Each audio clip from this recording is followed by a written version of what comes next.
Welcome to the first of many Road Race Report track breakdowns. This is a series that I've wanted to get off the ground for a long time since I was younger and trying to learn tracks around the country, not finding much information. I mean, even today, the most recent, I think, pro lap from Barber is the one that we see here, and it's 13 years old from Jake Gagne. So, yeah, looking forward to doing more of these, getting good information out there, and helping people learn to go faster at racetracks around the country. We're going to do every round from Moto America this season going forward. And then in the off season, we'll take requests for tracks to break down, but looking forward to it. The first one, obviously, Barber Motorsports Park. It's become one of the most iconic tracks in America. It's a place where precision matters. Placement is kind of key. There's some certain tricky sections that if you can figure out, you can go pretty quick around here. Today we're going to break down what makes it difficult, kind of through the lens of the Yamaha Champions Riding School principles. We don't get too deep into that stuff, and we explain the stuff that we do use. When you look at things like vision, brake release, bike placement, and really just try to break this thing down as much as possible as we go into the round this weekend. And you can use this anytime. And yeah, you can use this anytime going forward. We hope it helps. And like I said, we're really looking forward to do a bunch more of these. Joining me for the first one is one of Yamaha Champions Riding School lead instructors, Cody Wyman, to help explain not just where riders are fast and quick at Barber, but kind of why they're going quick around here. And that said, before we get to the breakdown, this episode is brought to you by Yamaha Champions Riding School and ChampU.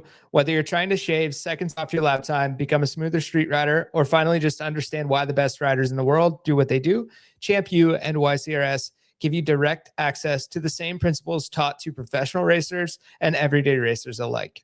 From vision and brake release to throttle timing and bike placement, it's one of the best tools out there for riders looking to build real confidence and real understanding on a motorcycle. And honestly, tracks like Barber are a perfect example of why those fundamentals matter. The riders who go fast here aren't always the most aggressive. They're usually the most precise. You can learn more about ChampU and the Yamaha Champions Riding School at ridelikeachampion.com or champu.org. And with that, let's get to it. Sweet. Catch a drink real quick. All right. So I'm just going to start it just past the opening and we'll roll on in. Cody, welcome on, dude. Excited to be doing this. We're going to take a walk through Barber Motorsports Park. You've obviously had some good times, good memories here. I think you won your junior cup title here, if I'm not mistaken. And incredible place. Probably one of the better tracks in the country. I think most people's favorites list includes some mention of Barber. So yeah, what do you think of this place? Yeah, thanks for having me on, man. For sure. I think this is one of the riders' favorite tracks. It's rare I hear that people don't like this place unless they got pretty banged up here a couple times or something. But yeah, I mean, obviously top-notch facility in the world in terms of motorcycling with the museum and everything, and super fun riders track as well for almost any bike you could ride. Actually, first road course I ever rode was here on a Honda 250F Supermoto, which is not a lot to ride, but still a blast to rip around Barber. So yeah, thanks again for having me on, and also just taking that that plunge into road racing media and having a fresh take on the sport that we all love so much. So big ups to you as well, man. Thanks, dude. Appreciate it. Yeah, it's been good so far. We're just going to keep plugging away. This is one of the things that I have as like a core pillar of what I want to do, which is the education side of things. Obviously, we know each other from my time working with the Yamaha Champ School and helping with ChampU and things like that. And it's just important to be putting out good information. And when I was racing Hooligan the last couple of years, I was struggling to find anything about any of the tracks that I was going to turn up to and race and had never been to. So this is kind of born of that. Like Road Atlanta is not a place and Daytona is not necessarily a place that you want to turn up to a Moto America round without any info. And luckily I had some of the guys from the school helping me out a little bit, but yeah, this is basically just something I want to put together for each of the tracks that we go to, and then expand it out past that. Right. There's places like Groton and, all these little tracks around the US that we run, like, Azra, Weira, etc. Like getting into some of those and breaking those down once we've got through the bulk of the Moto America stuff would be really cool. So yeah, man. But Barber wise, it seems like it's a track where it either clicks immediately and you rip here, or you kind of struggle to figure it out. Like from a coaching perspective, what makes this place difficult?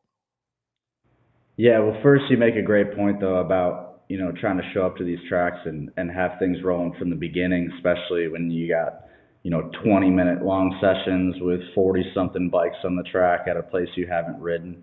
Yep. You can try to get like some video game or some simulator work, but there's not much in the video game side for Barber, but iRacing and stuff like that to get on track at Barber and see some of the things. And that's the whole point, I think, with Barbers is the lack of visual references and how tough it is, how blind some of the entries are. Super fast, but also super blind entries where you're not seeing the curbing or the corner until you're already tipping into it. So it's nice being able to see and not really having too much on some of these super fast, committed entries. I think is one of the things that really jumps out. A ton of time on the side of the tire as well. You got these 4 kind of hallway straightaways at Barber, but there's a ton of time that your knee's on the ground. So having something that the bike works well, being around neutral throttle and being on light throttle and still having the bike steering well for you, pretty big. But if you've ridden the track before, it's different in the mornings than in the afternoon and with tire wear. But when I look at Moto America, there's a couple guys who are fresh to the series and the track, and they all got used to Road Atlanta pretty quickly. So I think they'll have no issues at Barber. Yeah, for sure. It's that's one thing that's like miraculous to watch for me. Like you look at guys like Bender, or even down in Twins Cup and Talent Cup, you got the 2 Aussies that basically have just been turning up at tracks and going fast. Haven't never ridden there. That stuff is super wild to me as somebody that rides. And it takes me a minute, like straight up just takes me a minute to get rolling at some places. So yeah, is this a track that rewards aggression? Do you ride this place hard? How do you approach the overall riding? Is it aggressive? Is it smooth? Like what's faster around Barber? It's kind of a mix. I mean, the track is physical. The bigger the bike you're on, the straightaways become less of a straightaway on a super bike. By the time you settle into the front straightaway is feels like the only proper straightaway. Everything else on a big bike is you're spinning the tire, the thing's wheeling. Right when it settles down, you're right back on the brakes for the next corner, it feels like. So, or you're transitioning from side to side already, like kind of between 11 and 12 on the backstretch, getting the bike all the way back over to the other side and then getting things started really early too. Yep. The entries are so fast that a lot of the tip-ins are on the throttle initially. You're still getting it started. You're not as much really braking straight up and down and then having this traditional tip-in. So especially on a slower bike, you really start steering in on the throttle and then getting to the brakes at lean angle. But yeah, super physical, just with all these transitions side to side and the ton of elevation. So you've got a lot of G-force getting put through the chassis and into the rider. So yeah, you're trying to take advantage of these short little straights to get a breath in. Yep. But it's really doesn't seem like a super hard braking track in some of the areas. Definitely Charlotte's Web, and but keeping the thing rolling is so big at a place like this that has elevation, that has a lot of grip since the repave, a number of years ago.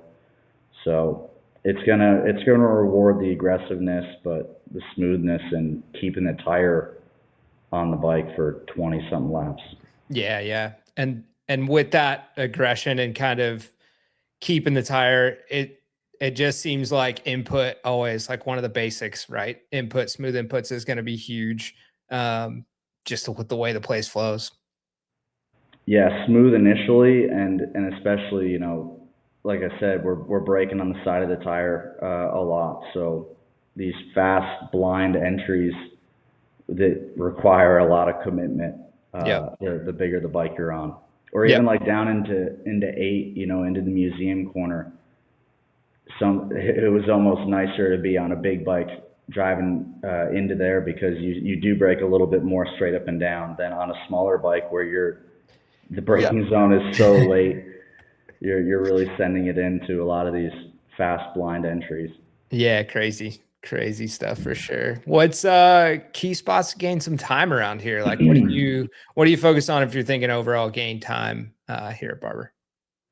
Yeah, we're always looking at, at Champ School, we call them the vital points, right? It's the biggest exits. It's the times where there's areas where there's the most time at speed, the fastest parts of the track. So, we're definitely thinking onto the bigger straightaways, out of the final corner, coming up out of turn 3, where we're driving up over the hill, that drive that leads all the way into Charlotte's Web. Yep. Getting out of Charlotte's Web, getting out of Museum Corner, getting through that backstretch fast chicane. Those are all the biggest exits, the most important, the vital points. Yep. And then even maximizing the entry down into 5 to start to try to compress that braking zone without trying to make the middle of the corner too fast. It's a perfect example of a slowest point corner, about getting it down the hill, chasing the thing, sending it in there, and then letting it slow turn point, having it rotated, and firing off on the fat side of the tire through what they call kind of 6 and 7. That's this little kind of bumpy kink where the bike's just spinning, wheeling, and then you're trying to get it back left to fire into 8. Yep. Yeah, makes sense. Makes sense. Slowest point in the corner, huge one for me. Again, shout out ChampU, YCRS. It's some of these basic principles that I learned, after having been riding for 20 years before I went to YCRS. It was like one of those light bulb moments, like, oh, I do that, but I didn't never think of it that way. So if you haven't checked out ChampU, that's one of the core principles, the slowest point in the corner, and it's a big one once you kind of lock your brain around it. So last one here in this opening segment, what do you think the biggest misconception would be that riders would have about going fast here? Kind of with the entry style of a lot of these corners, that riders will either try to charge the corner and end up over slowing because there's so much less time to stop. They have to brake a lot harder, like into 1. You're obviously carrying a lot of speed, and we'll try to compress that braking zone, but to still keep the momentum and the entry speed where you're getting close to using the edge of the track on the exit of 1. So I think a lot of riders are just not taking advantage of how much entry speed you can really carry, on these Dunlop slicks that everyone's getting in the series. And I think too, just we're so quick getting from edge of the tire to edge of the tire, kind of going from knee to knee in a lot of these areas where riders, that's where some of that aggressiveness that we see, from like Skoltz and these guys who are just really herring, Bender, these guys really quick, edge of the tire, just to get the bike steering as quickly as they can. And I think some of that is of carrying the entry speed, not braking so late, which requires you to brake so hard and over slow in some of the corners that you need some of that momentum. Getting to the edge of the tire as quick as we can. And then trying to maximize Charlotte's Web, getting in and out of there efficiently, where you're not trying to rush the wrong part of the corner, the center of the corner. See that all the time. It's one of the best spectator tracks. You go up on top of the building, on top of the the media center. Mm-hmm. You can watch the bikes firing, spinning, backing it in down into 5, and you can really just visually see when the riders try to be too fast in the middle, and you see their bike just slowly changing direction. When, I remember watching Hayden Gillum getting his CBR 1000 into there, and then you see it just pivot, rotate, and then he's screaming off the corner. So Yeah. We're finding time where there is being fast in the fast parts and being slow in the correct part of the corner. Yep.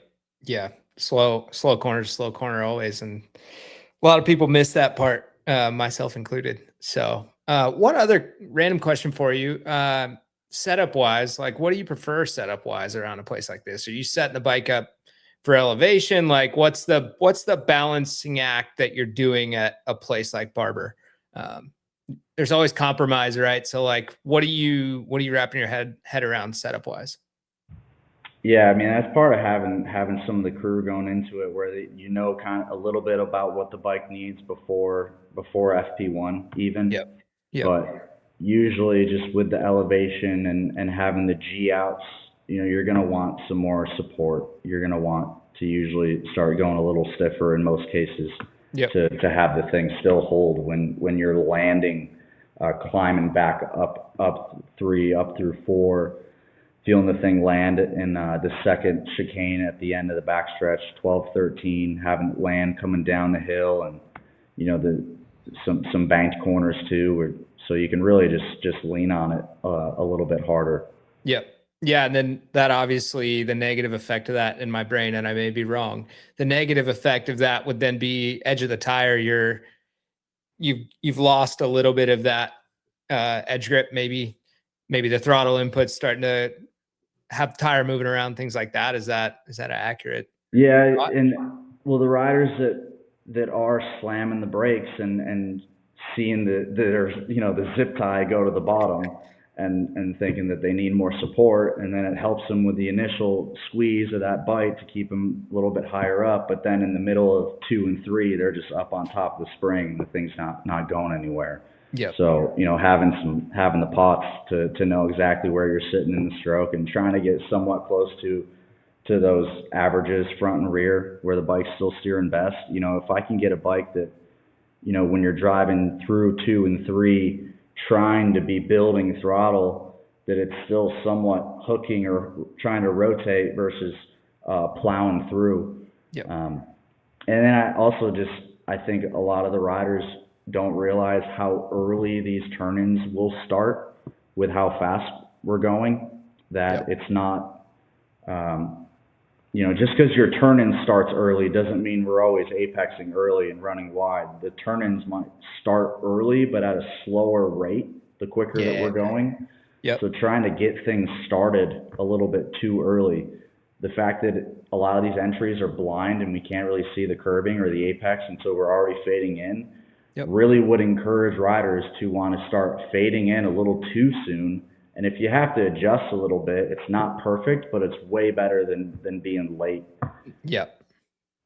Really easier to build off that and make some adjustments without a lot of drama, without losing a lot of time. By being a little more proactive, starting things earlier and earlier for more kind of ability and time to adjust without a lot of drama. Yep, that makes sense. Cool. All right. Well, we'll do the first of 2 lap reviews. We're going to do a lap review here. This is a 13-year-old lap. No, it's 11 years old. Jake Gagne on an R6. So yeah, we'll do one here, and then we'll do one at the end after we've kind of gone through a little corner to corner breakdown. So walk us through it. Jake Gagne, R6 at Barber. Yeah, right. So now he's tucked in behind the bubble. He's popping up. You're already seeing the lean angle start pretty early, and he even almost turns in too early. He has to wait and then continue adding steering. And now he's just letting it drift off the line a little bit, but then he's bringing it back and using all the track. We're looking up towards that scoring tower that I would think is put there by design to be scanning up towards. And then now we're just heavy on the brakes down the hill into Charlotte's Web, seeing the thing backing in. Here you're seeing the rider up ahead struggling to get direction. He's able to drive it right up underneath him. Maybe aggressive pass, you could say, but Now his butt's already set up. Now he's on the brakes in here, still kind of chasing the front. Big braking zone, stands it up, brake even harder over the curbing. And now here, the bigger the bike, the tighter you'll keep it to the grass through there on exit. The slower the bike, the more track we'll use. And here through very physical chicane where on a 600 you're braking on the way in. Here again, super. If I get in too soon and have to adjust, that's way better than being late. Steering left, looking right up the hill. Again, blind to use all the track. You got some curbing you can use through there. Again, a little brush of the brakes down the hill. Back on throttle, back on the brakes, catching a shift. Getting kind of towards the end of the curb, little later apex. Backing it up for another vital point onto the front to be using that curbing as a berm to drive up and then headed back into one. You got the braking markers, you got what you can use as those braking signs as a bit of a turn-in reference. And then as you get quicker and quicker throughout the weekend, those turn-ins start happening sooner and sooner, but at a slower rate. That's what a lot of riders will I think benefit from, is starting these tip-ins rather early but more progressive. Like if we were driving a car through there, we'd be steering in pretty slow, and if you turn in too quick and have to adjust, that's fine. So trying to kind of giving yourself that little margin. Obviously, tipping in and having to adjust isn't perfect. We'd like one progressive tip-in down into the corner, but you'll recognize riders doing that a lot, like into these blind tip-ins here of giving themselves that margin. Saw also in 8 where riders will commonly, maybe brake too hard, scrub off too much speed, end up needing to get back on the throttle and then back on the brakes before they jump that curbing down into, through 8 and 9 into Museum Corner. And, ideally we're thinking of, I think, trying to make that one big braking zone. Yeah, if we overslow too much, we got to get back on throttle, back on the brakes. Something we're trying to iron out versus multiple braking zones through there. Yeah, cool. So we talked a little bit about it earlier, and you kind of gave us 411 on vital points. Let's talk through these vital points just a little bit. Maybe just pick the first 3 to kind of get the main ones across. Yeah, right. Getting out of the final corner, and that starts all the way back from 15. So get late apexing 15, but still trying to carry momentum. I'll touch more on 14 into 15 a little more later on, but obviously getting that drive down to start the lap, to finish the lap, and then start the lap. I think, the drive up through 2, through 3, up over 4, you're trying to keep it pinned up over 4. You see the bikes wheeling and spinning. You see, Matty Skoltz, who, had a super impressive first round. I've always said for years that he was the most impressive guy to go through the top of the hill chicane at Road Atlanta, and see him using his whole body, almost standing up on the bike and preloading it and having it rebound quickly to each side.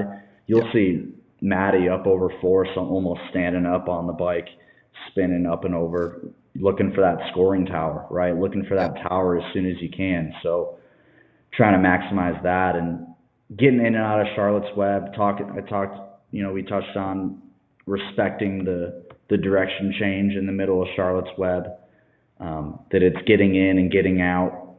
And, then coming through all the way through 6, 7 there, trying to maximize that drive and bringing it back. You've got you start climbing back uphill, so the thing's loaded up, but then there's some of those seams and some bumps up and over that area. Touching down in Museum Corner, right? Super slow part of the track. You notice the faster the motorcycle, the closer they'll keep it to the grass. I remember watching Bobier on the BMW there, having his knee over the grass on the inside at the very end. And might not use every bit of the track on the exit of 9. That's just how fast they're going, how much momentum the bike's trying to push wide to bring it back right to maximize this chicane. Chicane becomes pretty physical on lap 17, 18. later in the race. But, Yep. these vital points, these fast parts of the track. And then you think about, some of the slowest areas where that's always where we'll see the issues, right? Getting into 5, you're trying to maximize every little bit of 5, and we'll see, crashes and bikes running off in 5. These guys are so close to the limit that you catch a false neutral, you end up getting too close to someone else, making a small error, and then you're having no choice but to run off in turn 5. Yep. Same thing, museum corner, right? We always see drama entering museum corner at the top of the hill, and a super unique part of Barber is jumping that curbing. It's pretty rare that we're in an area where we're having to truly stand it up, jump a curb. Usually you're catching that last shift right around jumping the curb as well. You're kind of spacing out those shifts a little bit. Or if not, right before the curbing. Yep. You're obviously not going back to the middle of the seat to catch the shift and then moving again, trying to be efficient. But that's another slow part of the track, that you'll always see drama during these Moto America weekends. Yep. Yeah, one of those spots where it's like you have to respect it, but also like the top of the hill with Skolcie at Road Atlanta, if you can send it through there, you can, gain a tenth here and there.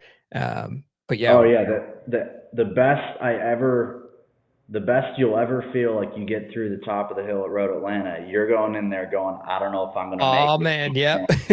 and that's what some of these entry corners take from you, driving into turn 8. The best I ever felt like I got to there, I didn't think I was going to make it. And then you're up over the curbing and then just getting the thing settled down to the direction change in 9. And that's kind of what these corners take into 12, fully committed, tipping in before you can even see the corner, into turn 1, into 5. Yeah. Right. Trying to maximize the entries as well to still carry some good roll speed. Yeah, I mean, you're saying all this, and all I can think is eyes are so important at a place like this. Just knowing where to look, when to be looking there, and keeping your eyes moving all the time just seems like one of those tracks that, it's important everywhere, but this seems like one to note.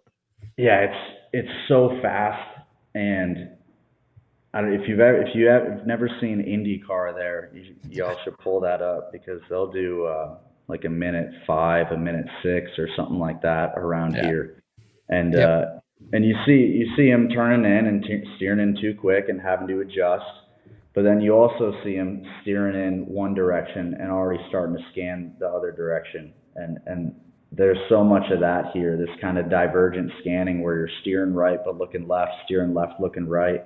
Yep. You're driving down into 12, steering left, but already looking right up the hill. You're in the penultimate corner, you're steering right, but before the bike is already standing up, your head's already going across left for the next corner. Yep. So not kind of disconnecting the hands from the eyes to be planning for what's ahead, to get your brain thinking about that a little bit sooner than you would want. Yeah, cool. I mean, that pretty much covers, the vital points of the track, both fast and slow. Let's talk about passing opportunities. They're kind of obvious around here, but what do you got passing wise here at Barber?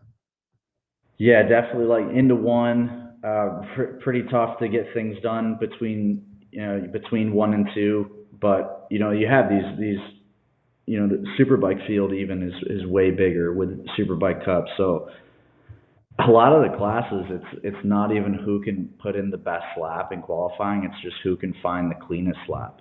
Yep. Like especially in like hooligans, there's probably going to be 40-something bikes in hooligans. Twins Cup, you're just going to be, and respect that there's going to be, some newer riders trying to qualify in those classes. So you're going to have riders way off pace in some areas. So you're just trying to find the cleanest lap. Yeah. So it's going to be pretty tough 2 and 3 unless it's a significantly slower rider. Yep. Course down into 5. It's always so good on lap 1 to see everything down into turn 5. Yep. It's easy to lose the race there early. Little bit of a block pass into turn 8. Same thing with the 2 chicanes on the back. If you can show up there in 10 and 11, that gets pretty hairy because if you're making a pass there, you're really killing your drive.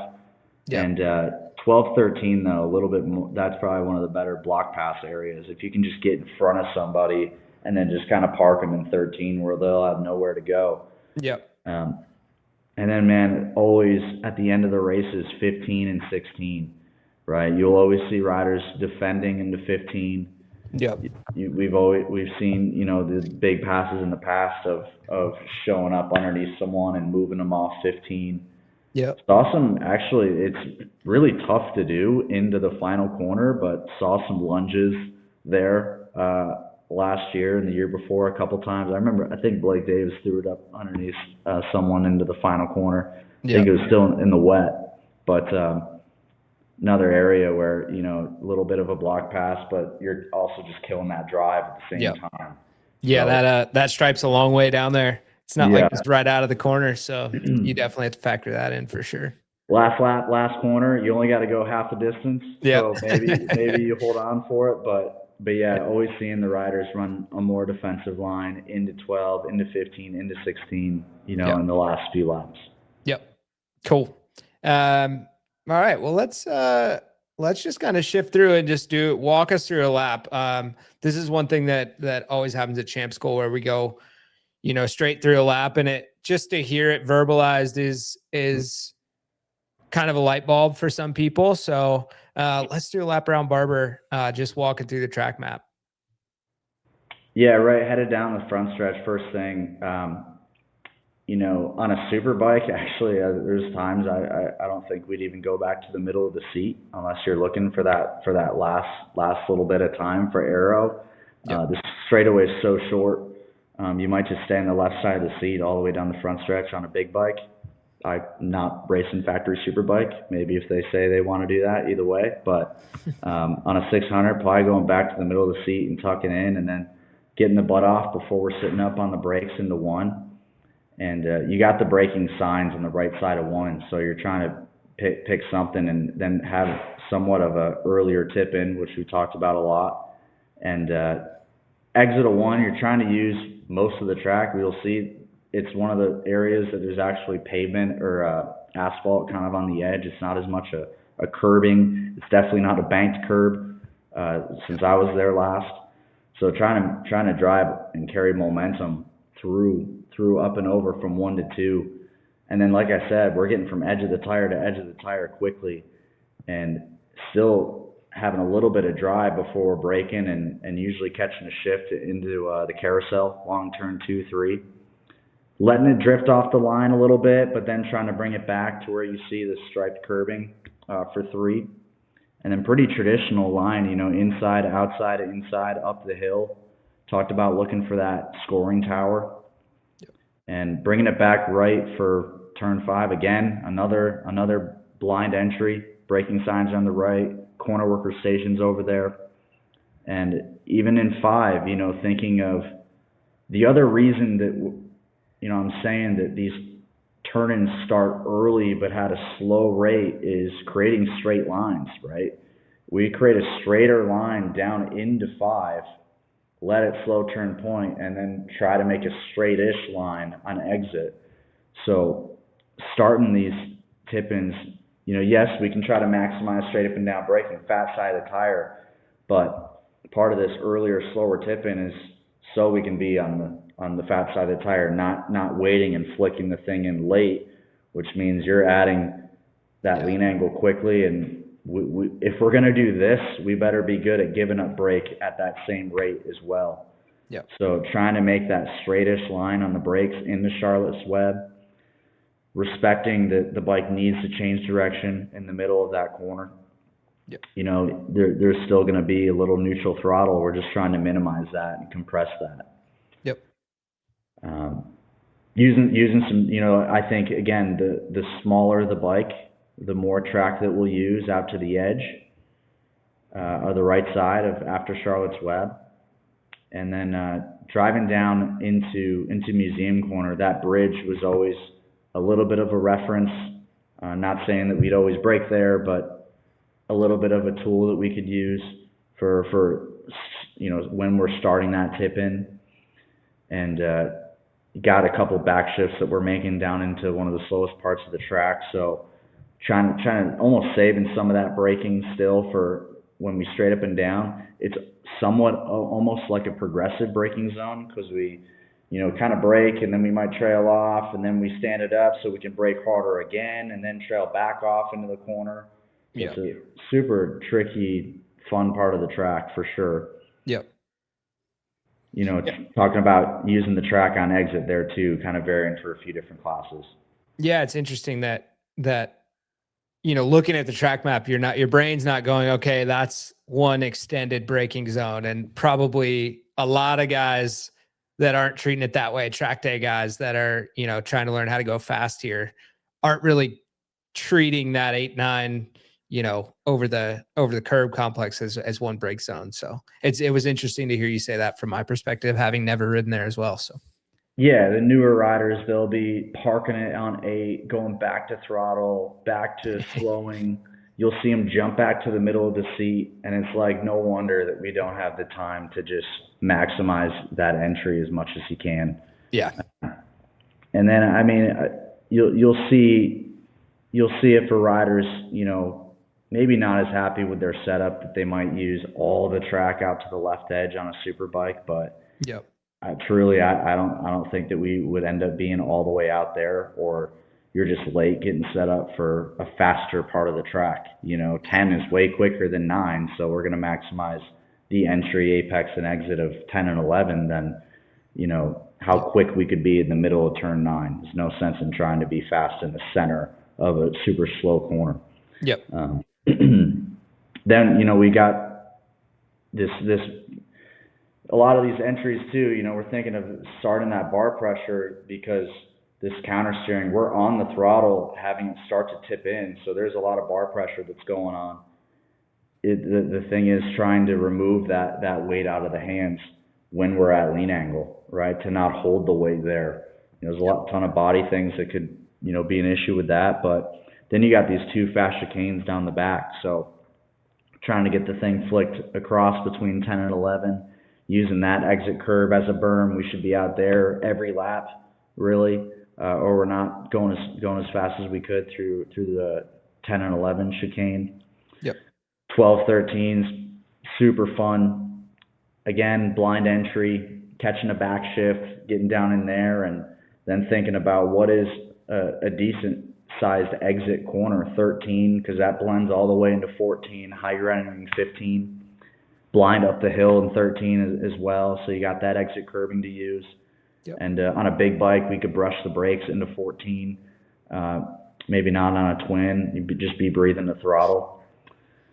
And then I think that this is one of the best corners, for teaching, is a corner like 15. A corner like turn 9 at New Jersey. These decreasing radius corners where you have to go to the brakes on the side of the tire, catch a shift, and continue to tighten, but also have some momentum to it as well. Yeah. Kind of reminds me of Mid-Ohio as well, yeah, I right? was just going to say the carousel Mid-Ohio. Yeah. Oh, yeah.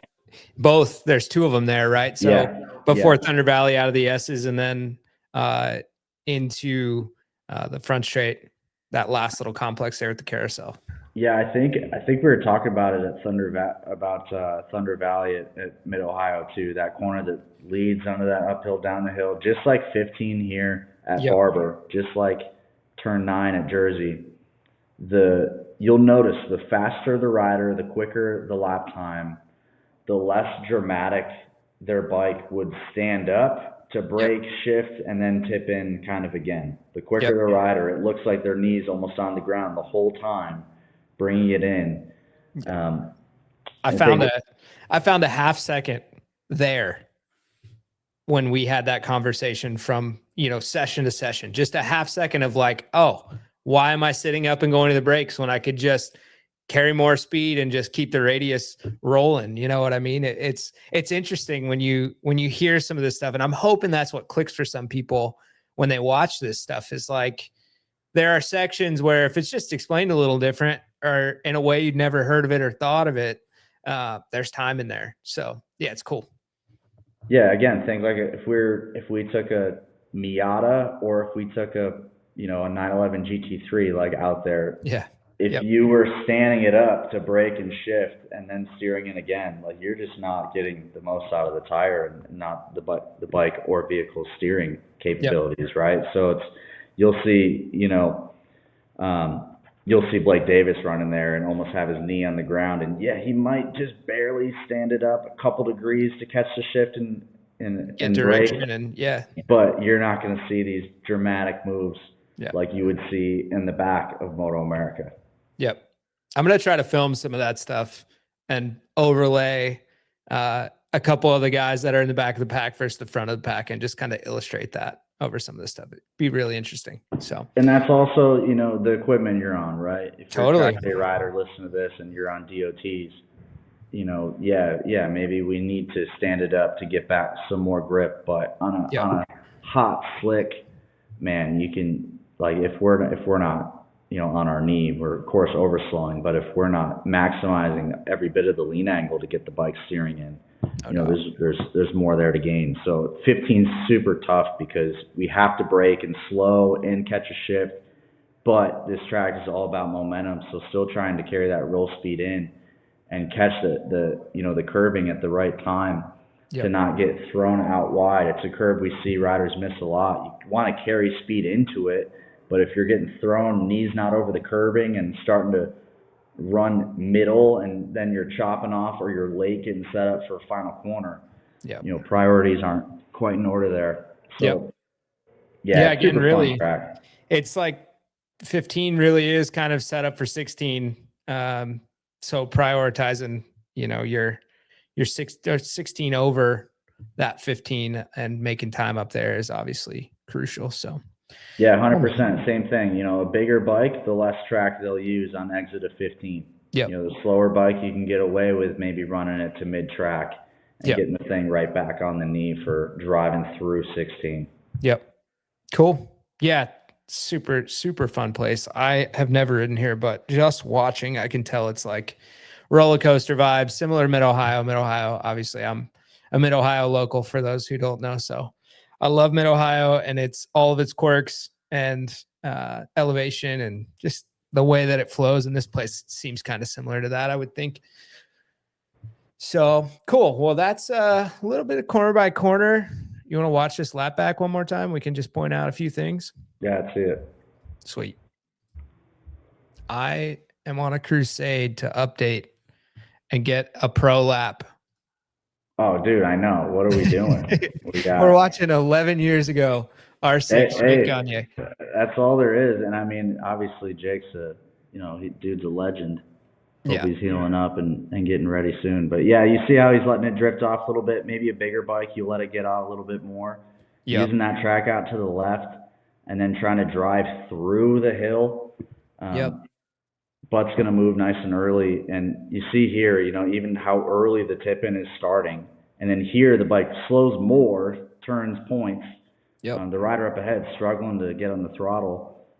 Getting back over to the white line. Now there's a bridge that we use as a bit of a reference too. And also there's obviously more curbing that they'll use here as well. This is what I mean about maybe riders might have their knee over the grass even on a super bike before they bring it back right. Tipping in on the throttle, a little brush of the brakes, a lot of bar pressure, counter steering. They flick the thing down, using that curb each time as a berm. See how the bike's never even straight up and down through there, right? He immediately starts tipping in. Kind of a longer duration apex, a little bit in 13 where the knee's over the curb. And even there, you see how the bike stands up maybe 5 degrees before he's back up on that curb. Never even leaves that right third of the track before the final corner. Yeah, so rad. Crazy. Smooth one. Well, sweet, dude. Any final thoughts? You want to talk about what this place does in the rain? We've obviously all seen the heaps of clips of Skoltz sliding forever, probably the longest slide in Moto America history. Was that a handful of years ago, but yeah, what's this place like weather-wise? I know you mentioned earlier it's different tire wear morning to night. How is it overall, weather-wise, grip-wise here at Barber?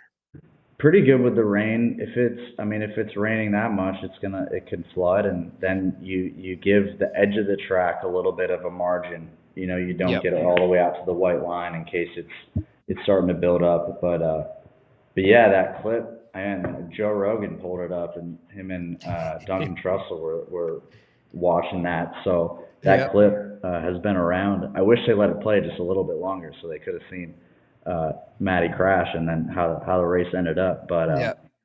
yeah, places, anytime we're in the rain, we're thinking, maximizing straight up and down, braking straight up and down, acceleration. And I think too, we were saying about trying to get that weight out of the hands, because there's so much time that you're at lean angle, there's so much time that you're leaned over on the edge of the tire. We got to get the weight out so we can have some feeling and let the bike steer a little bit better. Talking about Gagne, you'd see how fast he was here, because Jake was probably better than any other rider at being able to head drop and take away lean angle when the time comes. These riders that are always thinking that they got to be all the body all the time, and very easily get to too much body too soon, and then not really have much to adjust with. You could see Jake probably into 15, 16. You could see Jake on the brakes, knees on the ground, heads right above the fairing, right in the middle of the bike. Yep. But he's able to have a bigger head drop that way when the time comes to accelerate. So like those are the things that would help him keep the tire underneath him for 20 laps. Yep. And when being slower in the middle of 5, being slower in the middle of 9, to let the thing turn, so when the time comes, he can get on the fat side of the tire aggressively and never have to give it back up. Yep. So trying to maximize these times to be at wide open, and then like I said, in the rain again, we're obviously trying to soften things up and lighten up the springs. Yep. So we can still try to be at that same ideal spot in the travel. Yep. Yeah, cool. Again, head drop, another key thing that is taught at YCRS and through ChampU. I can't recommend it enough. It's one of those things where now I think about that all the time. I think about the weight that I have in my body to get the bike doing the right thing, and to keep the thing turning while I'm getting it up on the fat part of the tire. So yeah, ChampU. If you haven't checked it out, you should check it out. Cody, thanks for joining us. We'll be doing plenty more of these. I'm going to try to do one before every round for this year, and maybe sneak a few more in between, and we'll catch you soon. Yeah, man. No, I won't be at Barber. We're getting ready for Mugello at the end of May with the Bagger World Cup and Joe Rascal Racing. Appreciate everyone who's reached out in support for that. We had a tough first round with some mechanical issues, but looking forward to getting out to Europe for 5 more rounds. So yeah, and you obviously got to get on Barber at some point. Oh yeah, definitely. Best tracks in the country, man. High on the list for sure. So, well, cool. Thanks, Cody. Appreciate you. No, thanks, man.